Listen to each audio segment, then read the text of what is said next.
जैसे तुम चाहोगी वैसे ही संकल्प की शादी होगी। खुशी की सास।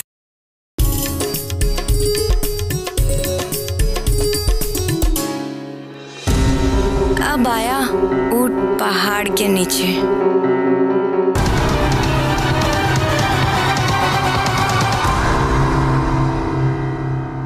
अरे खुशी बेटा, ये तो कमाल हो गया।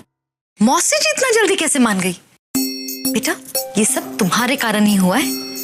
तुम तो सचमुच मेरे जीवन में इतनी खुशियां लेकर आई हो कि मैं क्या बताऊं। जैसे तुम्हारा नाम वैसे ही तुम्हारे गुण। वो माँ जी, हमने आपसे पूछा था ना देहरादून जाने के बारे में। ओ हाँ, ठीक है। अब मैं तुम्हें कैसे मना कर सकती हूँ? इसलिए तुम जाओ और तुम आज ही देहरादून जाने की तैयारी करो।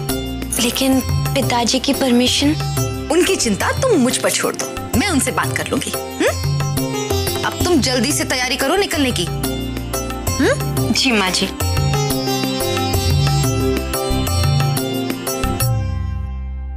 मेरे को जाकर जल्दी 27-25 से मिलना होगा।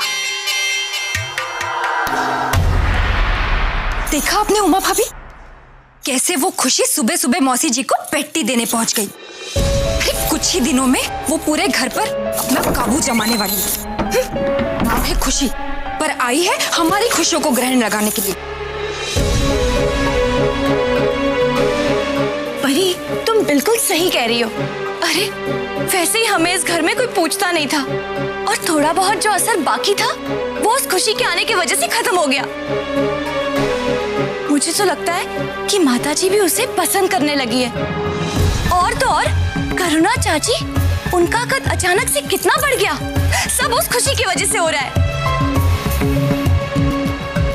पर भाभी, एक बात तो है, अगर सिमर और रोली से कोई बदला ले सकता है ना, तो वो है खुशी। भाभी, अक्लमंद उसी को कहते हैं जो समय के साथ चलता है, और समय इस वक्त खुशी के साथ है। तो हमें भी खुशी के साथ होना चाहिए, समझी? मतलब खुशी से दोस्ती? परी, तुम बिल्कुल करेक्ट कह रही हो।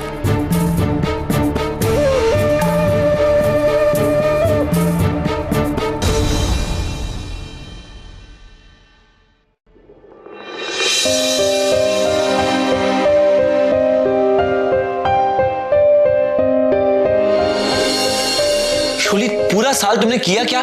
जानना है? Of course. तो सुनिए, मैंने खाना बनाया, आपका कबर्ड साफ किया, आपके कपड़े प्रेस किए, आपकी सारी फाइल्स रूम में यहाँ वहाँ पड़ी रहती है ना, एक जगह पर रखी। फिर आपकी ये जो ड्रेसिंग स्टाइल है उसे चेंज करने की कोशिश भी की।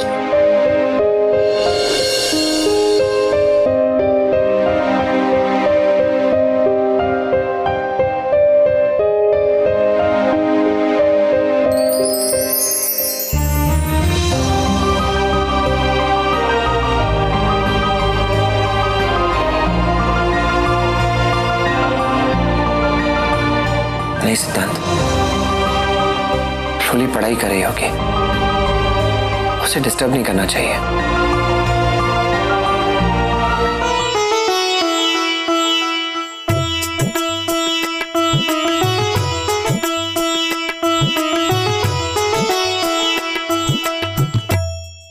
सिमर, मौसी जी, ये देख, मैं तेरे लिए कुछ खास लाई हूँ।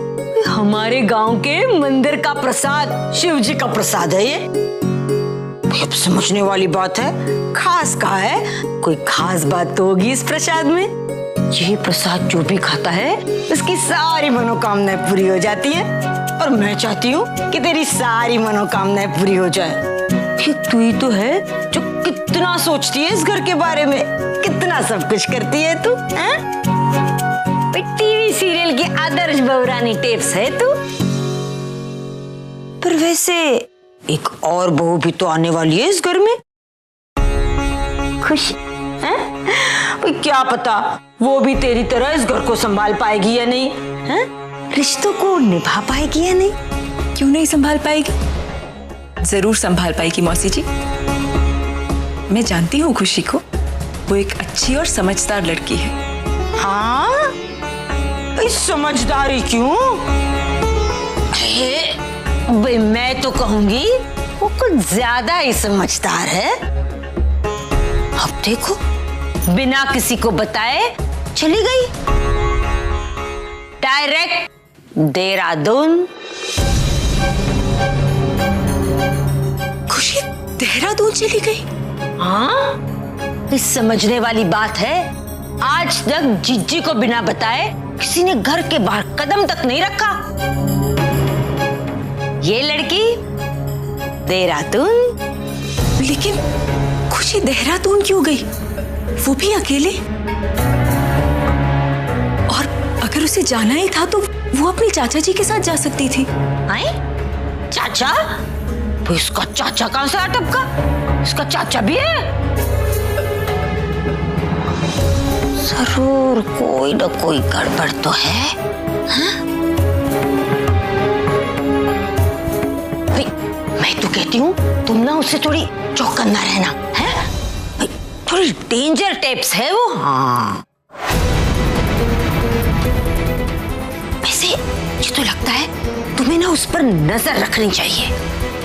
नजर? हाँ, भाई कहते हैं ना कि जरा सी नजर हटी और मरी दुर्घटना घटी। हाँ? लेकिन मौसी जी। ना, तू फिक्र मत कर, ये मनोरंजन मौसी है ना तेरे साथ। और फिर इस घर की भलाई के बारे में हम दोनों नहीं सोचेंगे तो और कौन सोचेगा?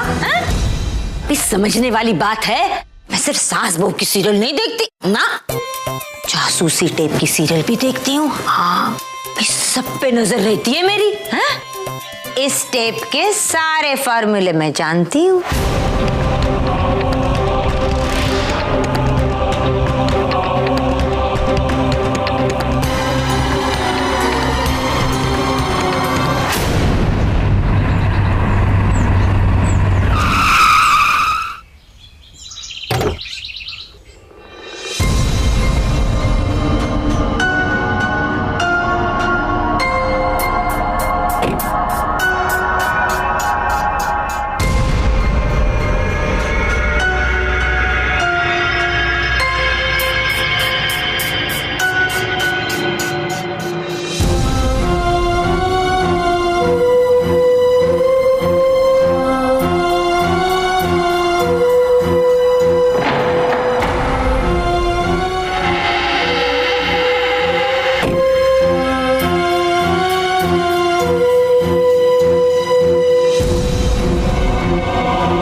किससे मिलना है?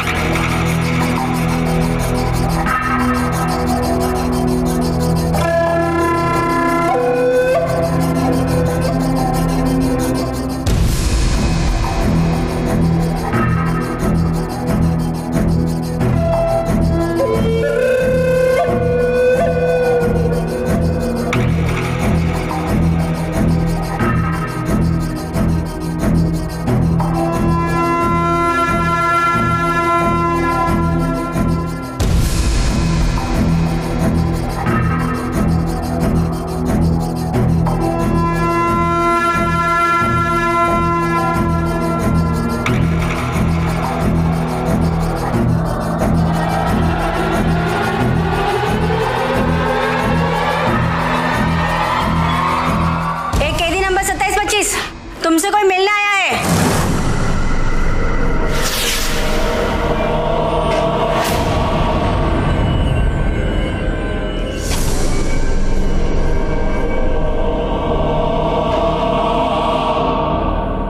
अच्छा, मैं ये बताने आई थी कि मेरी लाख कोशिशों के बावजूद भी चड्डा को तुम्हारे और मेरे रिश्ते के बारे में पता चल गया। और जितना मैं उसको जानती हूँ वो तुमसे मिलने जरूर आएगा, लेकिन हाँ ये याद रहे कि तुम्हारी खामोशी मेरा सबसे बड़ा हथियार है।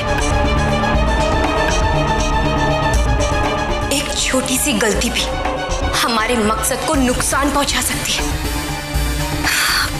बस कुछ दिनों की बात है, कुछ दिनों के बाद मैं भारद्वाज परिवार की बहू बन जाऊंगी। फिर देखना मैं कैसे सिमर से और सबसे बदला लेती हूँ।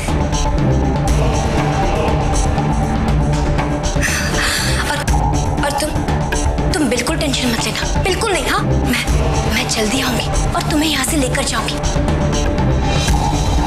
अब मैं चलती हूँ। हाँ और हाँ, तुम बिल्कुल वैसा करना जैसा मैंने तुम्हें कहा है, क्योंकि हमारा मकसद भारद्वाज परिवार की बर्बादी है।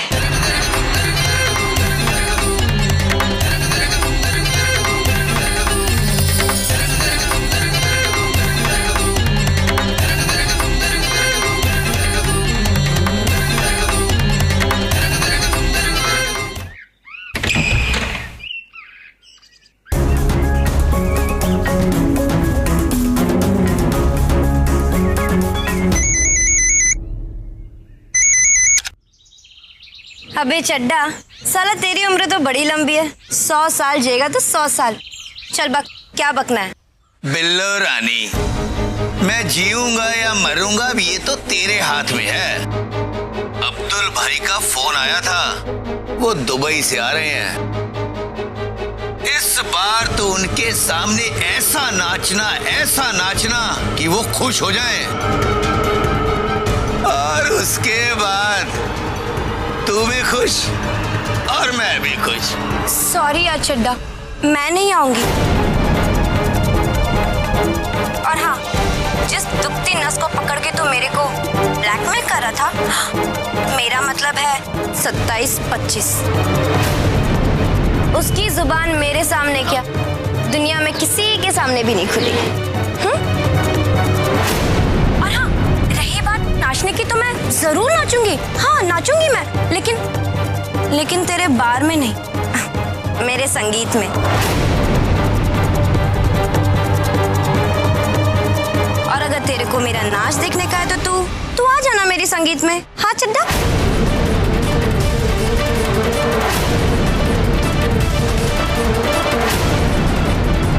Okay bye.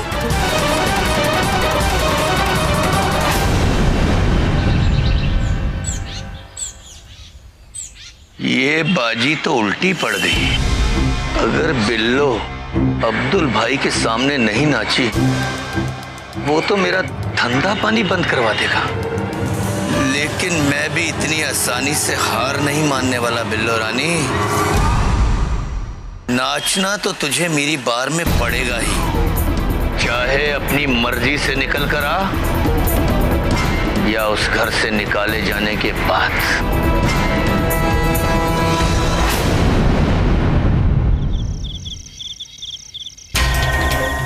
है? इतना टाइम हो गया, अब तक ये लड़की घर नहीं आई हैं? अब कहने को तो इस भीड़ भरी दुनिया में उसका कोई है ही नहीं। अब कहने को तो अनाथ है, फिर एक चाचा भी पैदा हो जाता है और फिर अचानक से गायब भी हो जाती है। कुछ ना कुछ गड़बड़ तो है इस लड़की में। अरे करुणा, नो रिप्लाई। समझने वाली बात है, जब से सास बनने वाली है बड़ी अकड़ रही है।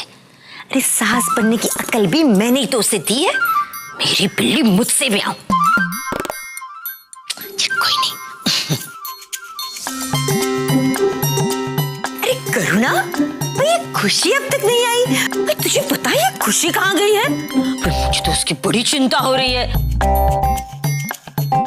मौसी जी, खुशी एक बहुत ही समझदार लड़की है, अपना भला बुरा बहुत अच्छे से समझती है। आपको उसकी चिंता करने की कोई जरूरत नहीं है।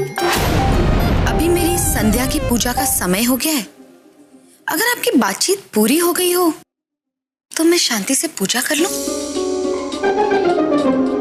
हाँ भाई, पूजा करो, पाठ करो, सारा का सारा पुण्य तो अकेले ही इकट्ठा कर। मुझे क्या, मैंने थोड़ी देर हाथ पकड़ के रखे हैं। मुंह में राम, बगल में छुरी। जी मौसी जी। भाई तुझे पता है ये खुशी कहाँ गई है? तुझे कुछ पता कर गई है? भाई कितना टाइम हो गया, अब तक नहीं आई। इस करुणा को तो अपनी बहू कोई चिंता ही नहीं है। तू तो मेरा स्वभाव जानती हो, तेरी भावनाएं समझ सकती है। मुझे कितनी फिक्र हो रही है उसकी। जमाना कितना खराब है, ये समझने वाली बात है। मेरी जैसी ब्यूटीफुल नहीं है, लेकिन फिर भी कभी भी कुछ भी हो सकता है। कुछ नहीं होगा मौसी जी, आप बिल्कुल भी चिंता मत कीजिए। अब देखिए ना, शादी वाला घर है ना, किसी काम से गई होगी, आ जाएगी। आप बस धीरज बनाए रखिए।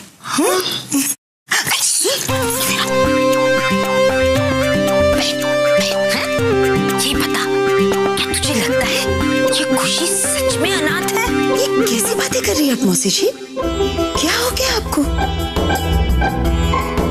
बेचारी खुशी, उसके माता पिता अब इस दुनिया में नहीं रहे, और आप जैसी भी है, हमारी है, अपनी है। हाँ, समझने वाली बात है। फ्लॉप मरी, कुछ नहीं जानती। अरे टीवी सीरियल जो नहीं देखती। ये कहाँ मरी खुशी?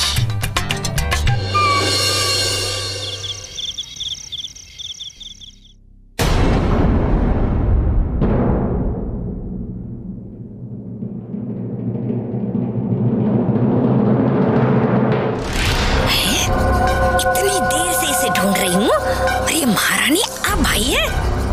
लगता है मुझे भी सीरियल वाली सास की तरह इसके पीछे हाथ मुंह धोकर पड़ना पड़ेगा।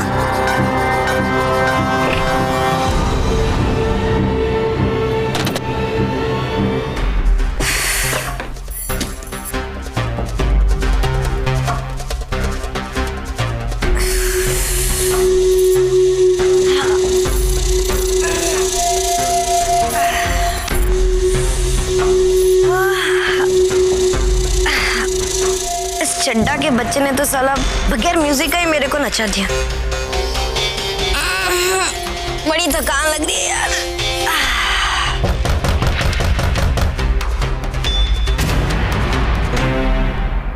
अरे खुशी, खड़ी क्यों हो गई? बैठो, सफर से थक गई होगी। ये लो, मैं तुम्हारे लिए जूस लेकर आई हूँ। लो, पी लो इसे। और अनाथ आश्रम में सब कैसे हैं? सब बहुत अच्छे हैं, और हमारी शादी के बारे में सुनकर तो सब बहुत खुश हो गए। माँ जी, आपने बहुत अच्छा किया जो हमें देहरादून जाने दिया, वरना सबको बहुत बुरा लगता। चलो, जो होता है अच्छे के लिए होता है। अब तुम यहाँ बैठकर संकल्प से बातें करो, मैं तुम्हारे लिए खाने का इंतजाम करती हूँ।